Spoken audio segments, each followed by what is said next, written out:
Okay, okay. Check 1, 2.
Too often, people invest in photography that simply documents but doesn't connect. They get a file, a folder, a few pretty pictures, and still feel like something's missing. That's because real photography isn't just about capturing what you see, it's about honoring what you feel. And that's exactly what Victor Saavedra has built his career. Originally from Patagonia, Chile, and now based in Canadian Rockies, Victor has photographed over 1,000 stories, from real estate and families, to love stories and global business. Through pixel films, he's crafted a visual language that doesn't just serve a purpose, it leaves a mark. One that clients return to again and again because they see their moments full of depth, care, and meaning. Today, we'll get the chance to meet the person behind the lens. But before we begin, just remember, with Pixel Pumas, and together, you are going to create your visual legacy. Pixel Pumas, we create your visual legacy. Mm.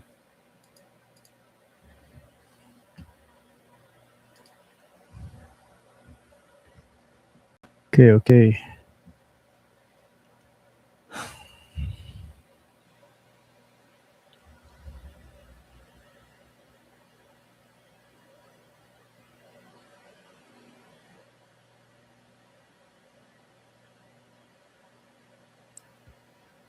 ¿Se escucha bien? Check, check. 1, 2.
Okay.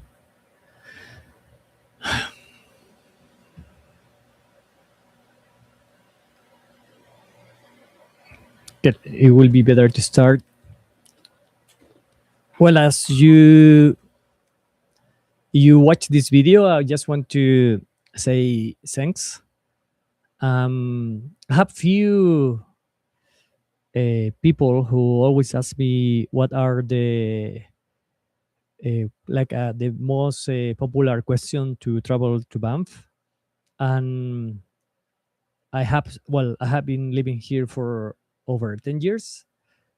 I'm originally from Patagonia, and now I just want to kind of give a hand for everyone who struggled to come for a holiday when the stress can be like very high, like everyone when we travel, and that's why we are making this video. Ideally is to have some question, but when I post this first reel like a few days ago, I got some DMs, so I just want to share what they asked me. And but you are going to watch this video now or later, it's fine. Just to give you a hand of what you can find. There is a lot of group on Facebook, but sometimes it become like a useless, especially when you have to scroll down, or even you are kind of shy. Even if you post on in an anonymous way, you still kind of don't kind of get that answer that you really need to answer it like 100% or even more. So let's start with the first question. um, when is the best time to visit Banff? Well, the best time, it depends of what you are looking for. Summer from June to September offer hiking, turquoise lakes, and warm weather. Falls bring beautiful colors and fewer crowds. But now, as this place is becoming so popular, last year we we passed another record here in Canada, in Banff, do the amount of visitor. So it was over 400, no, again, 4,500,000 people visitor. So that's a lot. Here in this town, we only live around 10,000 people, and we received around last year 400 times. So that's a lot. If you compare with any other big city, when you probably, for example, New York City, they have around 8 million of people who lives there, but they receive over 80,000, no, 80,000 people like as a visitor. So that's mean only 10 times, so 80, 80 million, I mean, 80 million. So that's a lot, but here is 400 times more. So even with lot of restaurant, hotel, you can easily see the difference when it's a quiet time on winter, when we still have enough people visiting this town, and then when we have in summer, like most of the people coming at that time of the year, but we still have a lot. And now, uh, when we used to call it the chowder season, but now it's kind of getting busy kind of the full year. So that's just to keep on mind that it can be challenging kind of now the whole year. So winter is perfect for skiing and snowing landscape for sure, while spring is quiet, but some hiking trail may still have snow. And here the weather is very unpredictable, so just to make sure, even on summer, it can be raining, it can be snowing, and also, as you don't probably know, the winter season, it lasts around 7 months, 6 months. So it's a lot. It's Canada. So I have another question here. How many days should I spend in Banff? That's a good question. Ideally, spend at least 3 to 5 days. I think that's a good average, where you can probably see the most iconic location, like Louise, Moraine Lake, Pito Lake, then around downtown, which is only 3 4 blocks to where you have all the stores. But that will be enough, at least to go around, do some hikes. You are very active outdoor people, so that's something that you can do. But that's kind of the a good time. 3 to 5 is fine, and it will depend of what you are doing. If you also want to do longer hikes, that will be probably better to stay a little bit longer. So that give you enough time to explore Banff, Lake Louise, like I say, Moraine Lake, Johnson Canyon, and enjoy some local activity without rushing. Well, we'll see. Number 3, where can I take the best photos in Banff? Oh, that's my heart. Well, like as you notice, I'm a photographer. Um, Sometimes the best location for photography are not the most popular. So that means that you have to first. When I study photography, I remember one of the professors say, "Don't go where everyone goes." So that's kind of very important. Otherwise, you will get something that anyone else can get, like a capture or photograph. And even if you still want to go to the most iconic places, ideal is to go in another spot, do some exploration. And in that exploration time is when you can, something's going to bring your attention. And I believe that's kind of the best way to answer this question. For you, probably it will be fine to get a single shot right on the middle where everyone else are taking picture, but someone want to kind of capture the crowd or even the wall scene. It will depend also which lens are you on your camera. Are you just a cell phone photographer, or are you bringing a bigger camera? Are you going to make videos? But at least for me, my best location so far is Pito Lake. First, because it's not so crowded. Secondly, is because it's very accessible, either walking from the parking lot, which is kind of probably, let's say, 10 minute walking, no longer than that. And third is because it has all the items or factor that like everyone need. And also, well, a good picture are not always at the peak time. I will say always go between before sunrise and then after, or when it's around sunset. Those are called for any photographer on this world the golden hour, and that's where you can see in a best way the landscape and everything. And for me, this place look like when look well, especially when it's kind of cloudy. If not, if it's blue sky, it will be fine. But the cloud also help to make it look more dramatic, and also to make it this the light be soft. So it soften the light. In other words.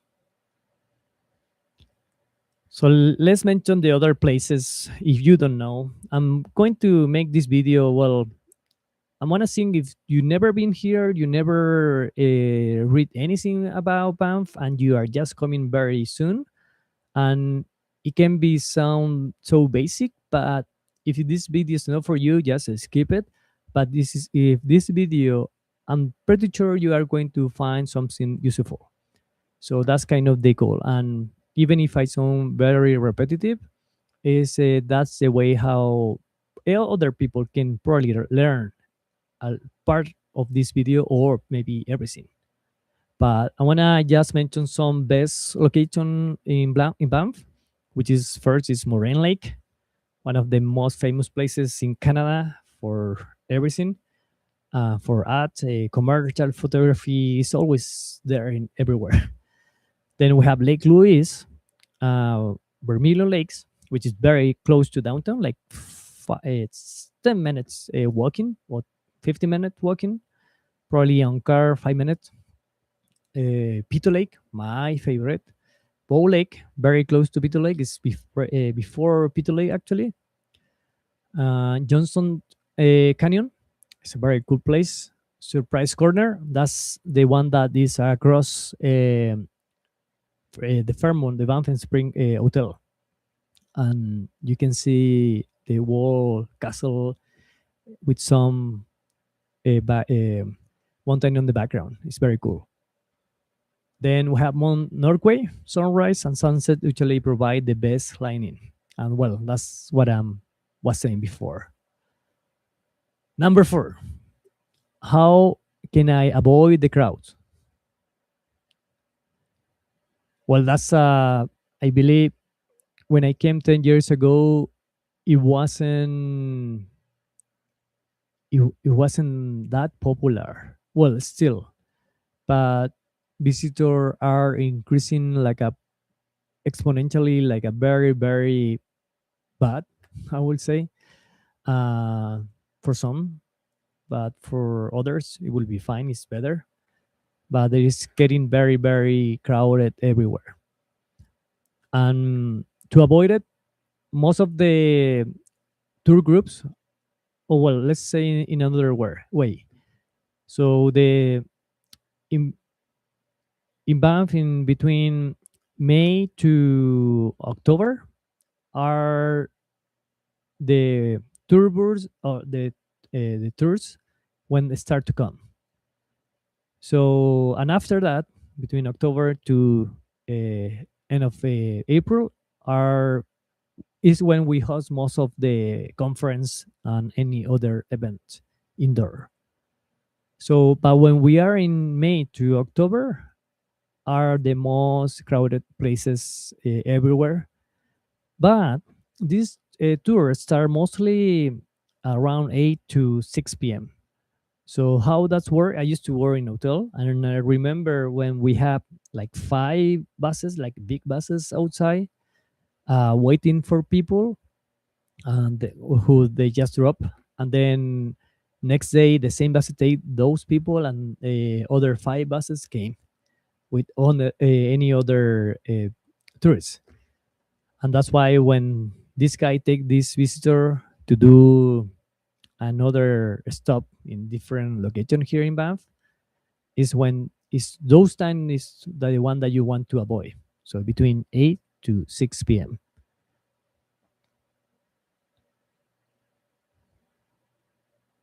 So 5. Do I need a car in Banff? Not really. Banff it has a excellent public transit system, which is called ROM Transit, and it's I think only $2 that you have to pay, like a per trip. And also if you want to do, for example, Moraine Lake, Lake Louise, or any other places, some people rent a car, but it's very very hard to get one. So that is something that I will suggest to do it way in advance. And also the public transit can send you everywhere. And also for these lakes, you can get into the Parks Canada shuttle, but they are also very busy. But the other option is becoming very popular, is to hire a private shuttle bus, which can go probably around 800 or over $1,000 for a family, like a, let's say from 6 people to probably 14 people. But well, it will depend of how many people are traveling with you. But having a car first is very it's very hard to get a spot here to park in downtown. There is a big parking area next to the train station, but it gets so full too. And I believe when you think it's going to be useful, it become useless. Do the parking lot issues, and also there is a lot of car everywhere. Um, so that's why I wouldn't suggest you to get one, except if you know what you are doing, and if you watch this video. So, well, Moraine Lake, Lake Louise, Moraine Lake, you cannot go on car for sure. So that's why is you have to pay for those shuttle buses, public or private. I will probably go on a a private one, a little bit more expensive, but you are going to be there. With the public, it can be probably hard to get a spot too. So your choice. Well, however, renting a car gives you more flexibility if you want to explore beyond the main attraction. And so you can go in that case to Peter Lake, Jasper. Jasper is like a 3 hour and a half from here. And you can only go in between this area with 90 kilometers per hour. So you cannot go too fast. But that's something that you have to be aware. So number six, how much should I buy it for food? Well, that's for a typical day. Let's say breakfast around 15-25 Canadian dollar, lunch around 20 to 35, and then dinner around 35 to 70. This is all per person. If you go, that's kind of the average for a medium a restaurant, probably not the expensive one. Even if you still want to go to a luxury restaurant, uh, you can easily spend over 100 per person when you cover drinks, the main menu, some appetizer, probably maybe not one drink, maybe two. So 100 it will be a good number to play with. Number seven, what are the cheapest hotel in Banff?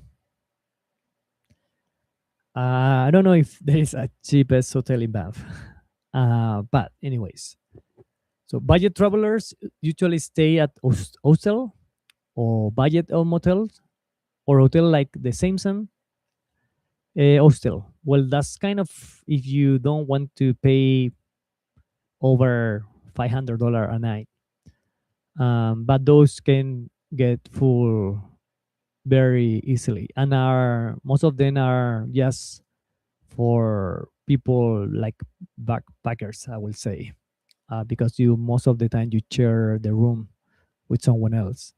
So it will be probably 10 beds in one room. And I don't know if you want to do that. But then we have, well, the price it will always depend of the season, but summer is the time when it's become very expensive everywhere because it's due to the demand. And then if you go, for example, for a night, at least I will budget around between 3 to 500 at least in Banff. At least if you book it way in advance, that's kind of the good time to. I mean, the good budget to keep. If not, you do it later. I will say close to 700, 5 to 700, 500, 700. That's a good amount. But the other thing, if you are two adults and only you stay 3 nights, um, well, just make sure that you, depending on where are you staying, Banff is small, but people still can get lost. It happened to me before when I just came. But the thing is that Banff National Park is 6,000 kilometers square. So that's the whole area.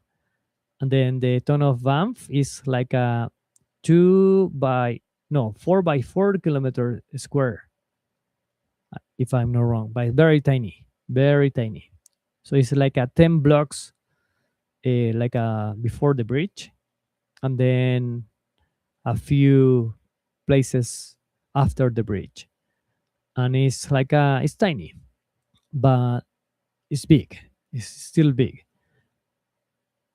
So that's just to make sure that you don't book an hotel where it's far of everything. I know here we are also over how much it was, like a 1400 elevation, in meters. So that's mean is for some reason people get tired and easily, and with your eyes red, even if you, well, I believe it happened to everyone when we travel. We are so overstimulate, so that can probably make you make your brain to become more tired than you just are in your own place. But just to make sure that better is to get something closer to downtown, and there are nice, a lot of nice hotel, but the tips is to get it book early.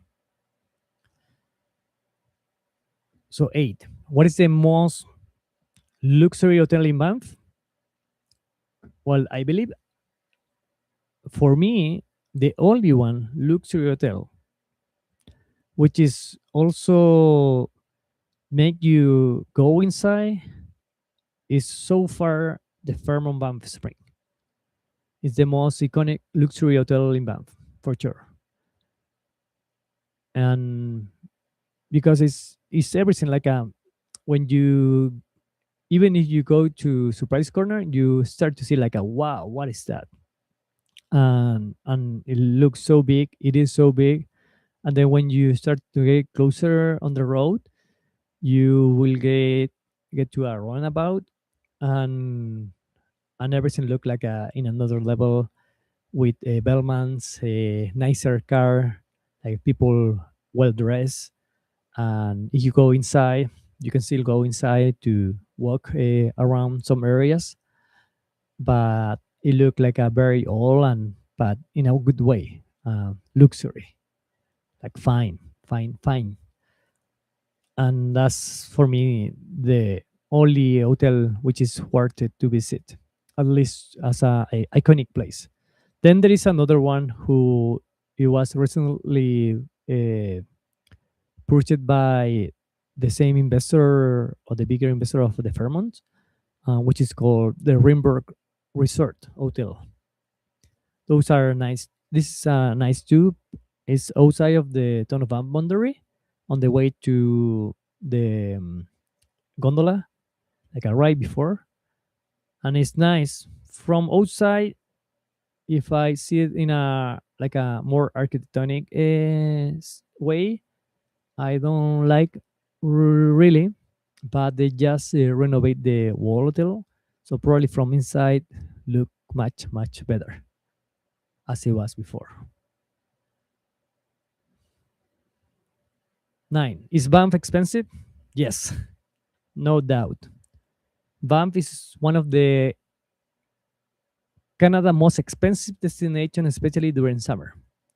So everything, booking accommodations several months in advance can save you a significant amount of money.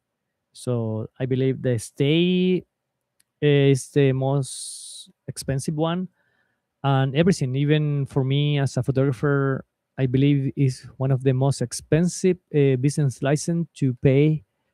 Well, for any other um, business as well. But if I compare when I was trying to see how much is will cost a business license for me in another city in Canada, it was like a probably $200, and here is around $1,000. So it's a lot. Plus any other permit or insurance. So it's a lot. Plus the cost of living is very expensive. So gas, everything is kind of made to uh, be charged or to be paid by visitor. But even for local, we don't have many discount. So, and it is what it is. Can I see number 10? Can I see wildlife? Absolutely. Banff is one of the places, uh, or let's call it a home for elks, deer, bighorn sheep, mountain goats, black bears, grizzly bears, wolves, and sometime my favorite, cougars, pumas in Spanish. So always keep a safe distance and never feed wildlife, please. Why? Because uh, Parks Canada, they are on charge of all this area as it is a national park, and you can get fined up to $25,000. So that's a lot, and I will prefer to invest that money in another holiday on in the holiday that you are going to have here. So it's a lot, and also don't fly drones. It's not allowed to anywhere, any size. No, no, no, no. But there is a lot of places where you can visit. Um, you go to, well, anywhere here. One of my favorite that I always mention, the golf course at the Fairmont, is a loop, so you can just get in and drive very slow. In downtown, we only drive up to 30 kilometers per hour, so very slow. Is because we have pedestrian everywhere. Lots of people are walking, or we have some people on bikes, and it's very friendly in that way. But that's why you go anywhere, go slow, 30 kilometers, and also you go too fast, you are going to scare wildlife. So there is no point. And the other part is what is the name? The Parkway. I think it's called. Let me just put it here. Parkway.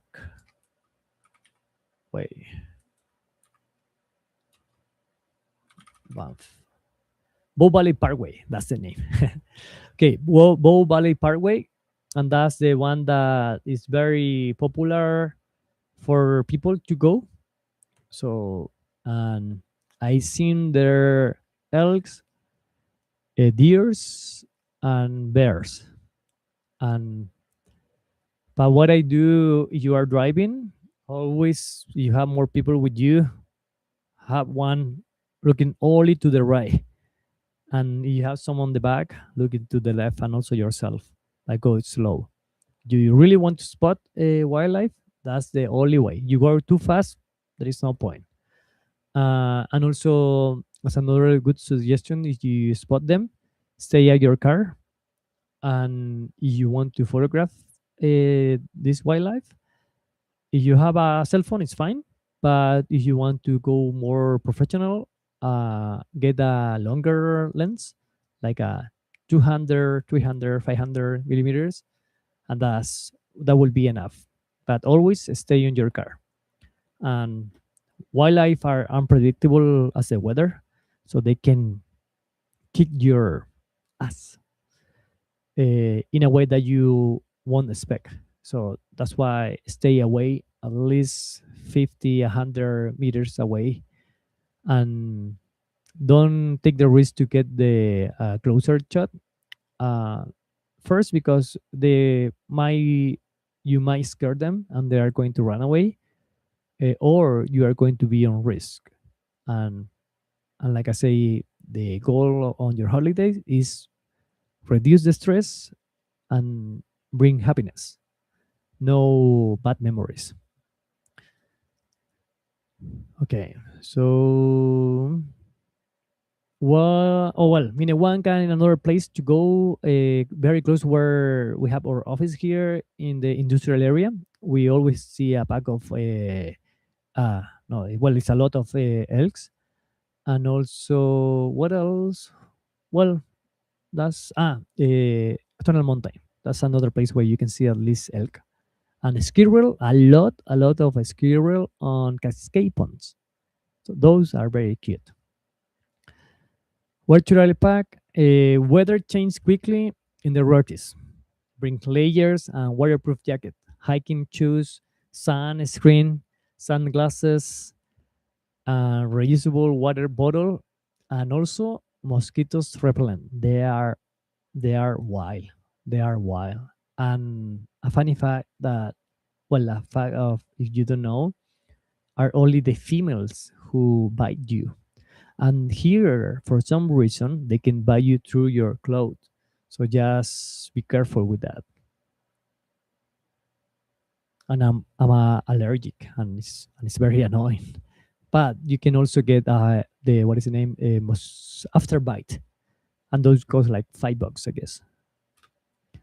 Number 12, is Lake Louise or Moraine Lake better? Ooh, okay.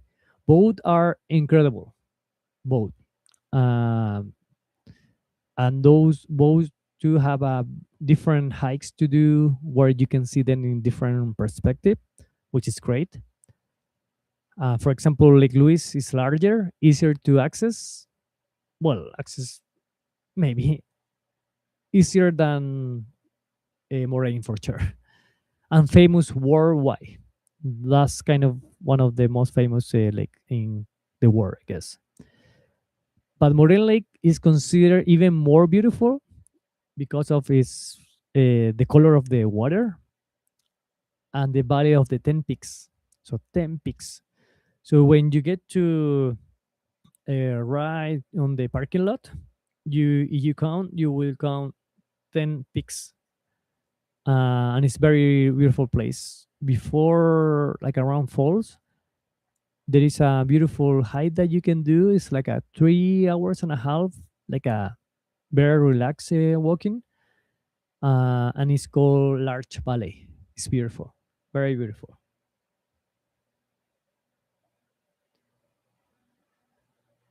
Okay, so then 13. Can I visit Moraine Lake by car? No. Well, I mentioned this before. Short answers is no. Private vehicles are no longer allowed on Moraine Lakes, and you will need to use Parks Canada shuttles, Rom Transit, or private transportation service. Some charge per person like 60, $80 in average, but those also get booked very quick.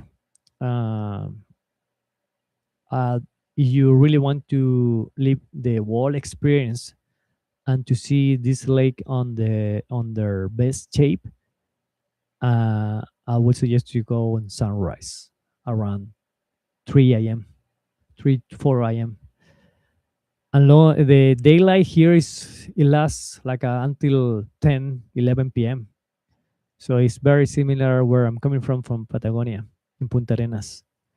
It's we have longer days in summer, which is great. But winter, totally the opposite. Shorter days, like probably 10 hours, even less. Yeah, 10 hours, maybe. 14. Is Banff worth visiting with kids?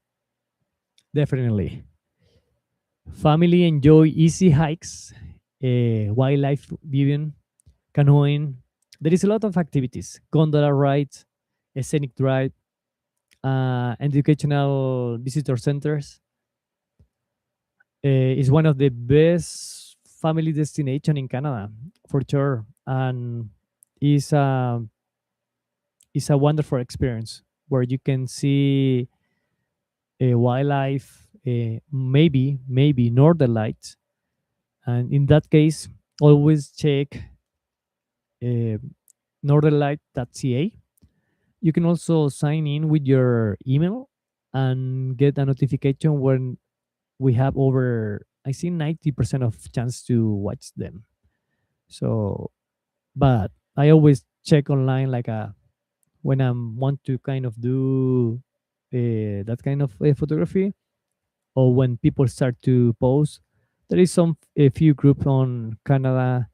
I seen one is Alberta Aurora Chasers, and they are always posting news if we are going to get a solar storm, which is kind of why we can see the northern lights. So that's kind of the a good forecast to be ready. But that's a very good way to be prepared.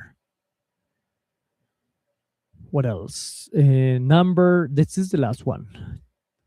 15. Should I hire a local photographer? Okay, should I hire a local photographer? If you are celebrating a honeymoon, engagement, anniversary, family vacation, or simply want like a unforgettable memories, hiring a photographer is one of the best investment for sure. A local photographer like me or like anyone else who really is passionate about this, uh, we know the hidden location, the best lighting, how to avoid this crowd, everything, all what we kind of answered before. We have all those here and here, you know, and that also help to create a beautiful memories while you are enjoying your trip. Like sometime we, if you have a cake or a way to split the bill to say what should I invest in more, most of the time the most expensive is nothing that you are going to keep. For example, the accommodation. So you invest or pay, in this case, $500 for one night. You are not going. You will probably sleep well, but you won't take nothing to home. You know. But then if you watch these videos or get into this journey to is do a lot of research, and also to say, well, should I invest in a photographer?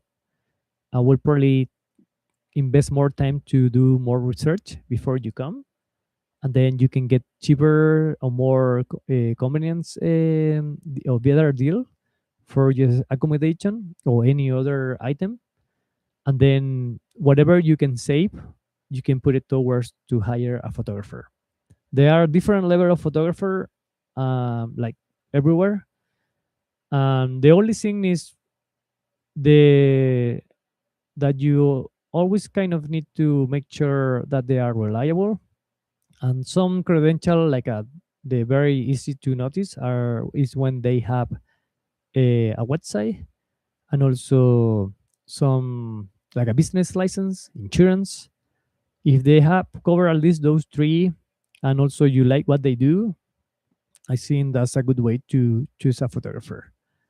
And but I will definitely go for one photographer to keep what you see or what you experience here in Canada, in Banff. And you can still get yours picture, but sometimes, most of the time, I believe those are just collecting digital dust, I call it. Because if you see all your cell phone, computer, or even your camera, I believe you won't be use all of them. You will use a few maybe. But when you hire a photographer, uh, we are trained to and prepared to provide you like the best picture and in any matter, like a quality, location, lighting, poses, everything. So that's a good way to say, oh, should I take the risk? And also, most of the people is a lifetime travel to Banff, and I'm pretty sure most of them are not going to come back, at least very soon, or maybe never. So that's why if you can get a photographer to capture this time, you won't regret. Well, that's everything for now. Thank you so much for watching this video today, tomorrow, anytime. And if you have any other question, you can comment here below about Banff, like Louise, Moraine Lake, travel planning, photography, hidden local spot. Uh, like I say, leave the comment below, and always happy to help you make your Banff trip unforgettable. So thank you again. My name is Victor Saavedra from Patagonia, but I live here in Banff for over 10 years. We have a photography business, and it's always a good way to help people to travel in an easy way and take advantage of what we learned in the last 10 years. Thanks so much. Have a good night.